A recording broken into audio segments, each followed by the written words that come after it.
Hey YouTube, this is Dean making another vid. If you like my content, please consider hitting the like button. Also, please consider subscribing, as it is very much appreciated. Okay, sorry for the clutter, but yeah, it is what it is. I'm a bit of a clutter person. Okay, half a bucket. Most ash I've ever done. It's also the most I've ever filtered it, but you can still see in the bucket, you can still see charcoal at the top. So I'm going to make up, I won't, because it's going to clang and bang, that big vessel. I can't remember how big it is. I think it's a 20 litre vessel. I'll do the boil today. I had a debacle. I put that last piece of white punk fungus Jason gave me in this ash lye. It was a spongy piece, but I couldn't get it to consistently take a spark. Now, I put it in the ash lye. It had been soaking for 2 days. I was going to pull it tomorrow, but I pulled it out anyway. It disintegrated.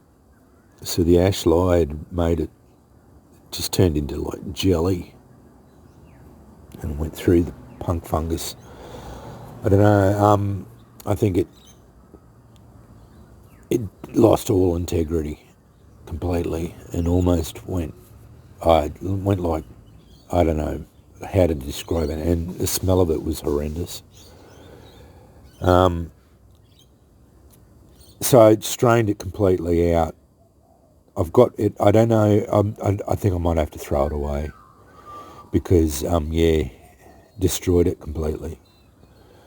So anyway, very bitterly disappointed in that. But I'm going to do the boil today. I'm going to put that's my smallest amount of ash lye I've got left. I've got another jar like that, completely full. I tested this yesterday and it's 12 pH, or the day before. Still to run it at 12. My old man was over and I showed him this. I've got more, if I need it, of water, soft water. This is the demineralised water I'm buying. It's pretty good. Seems to work all right. But I'm going to fill that stainless steel vessel completely up. I'm going to use all the ash I've got, but I'm going to sift it again completely. I've already sifted this once out of the fire pit. Then I sifted it again into another bucket and then sifted it back into this bucket. Then I'm going to sift it again into there. So I've tried to eliminate as much of the charcoal out of it, but the only charcoal that's going through it now is what fits through that size sieve, that strainer. So I can't eliminate any smaller bits than that. So that's what's left in it. And if you look through it, there are very fine particles of charcoal left in it, but it's only what is going through. But if I sift it now, there will still be, like that, there's still charcoal in it, which I will discard out again. I think the more you are discriminating and reducing the amount of charcoal in it, the better. The potassium hydroxide is what you're trying to extract out of there to put into that water. That's what you're trying to do, making this stuff. So my whole process is extract as much charcoal out of the ash, hardwood ash that you're doing in it, put it in that vessel, put soft water into the vessel, boil it, rolling aggressive boil for a full hour, then turn it off the heat. It will show then, straight after boil, it'll be 12 pH. I've tested it half an hour after the boil and it's 12 pH. But I let it cool down quite a bit, significantly, before I worry about it. I've tested it about an hour, half an hour, an hour afterwards, and it shows 12 pH. But then I wait overnight, and then I pull it out and put it in my mason jars. I don't wait. I used to wait a week before I pull it out. After it's cooled down, I remove. There's a big heap of sludge at the bottom, which is the residue of the ash. I discard it. I don't touch it at all. It's just rubbish. It's not worth trying to. But there's usually a little bit of liquid at the end of it. It gets thrown out to it. It's not worth my effort to try and extract that from the thing. I couldn't care less about it going into the garden. Anyway, that's how I make it. I know I'm being a bit presumptuous saying it'll test 12 pH, but every batch I've done recently has shown 12 pH as soon as I've done it.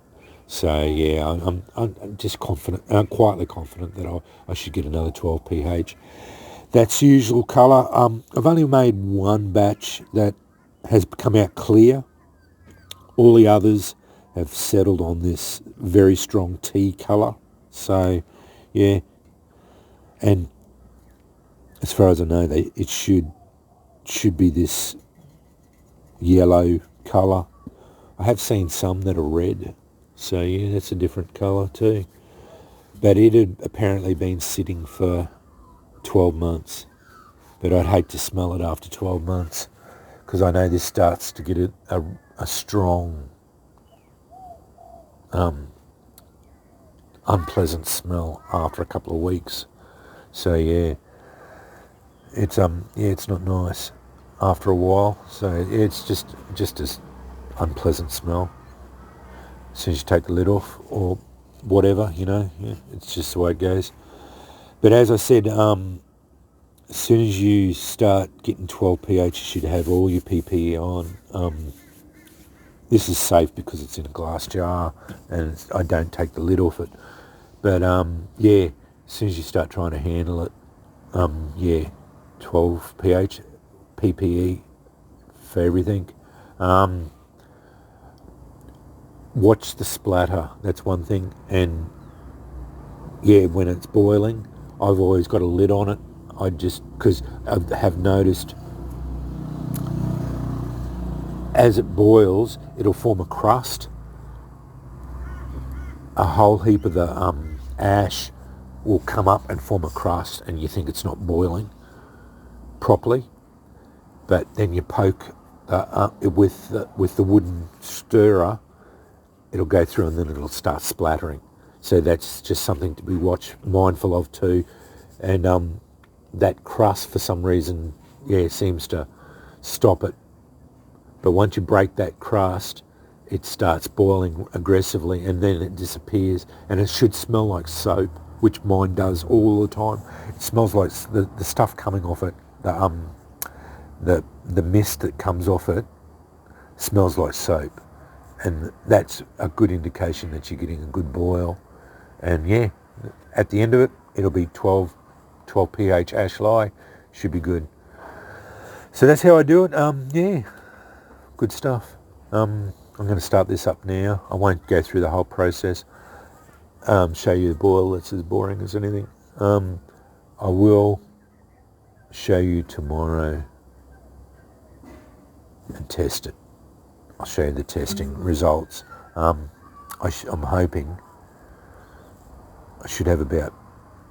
I do reduce it down. It does reduce down because it boils off. I've got 6 litres there, and plus this, there's another litre at least there.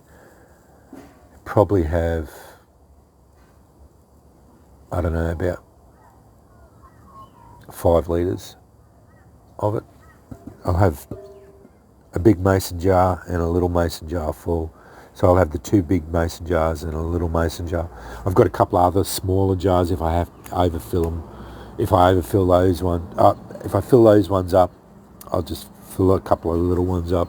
I was going to go and buy another big mason jar, but whatever makes this one up, however much, I'm just going to use all this up. See, it'll only take a couple of litres of water if I fill it up completely with the ash. It is what it is. That's what I'm going to do. So yeah. Anyway, I'm going to get to it. Thanks for watching.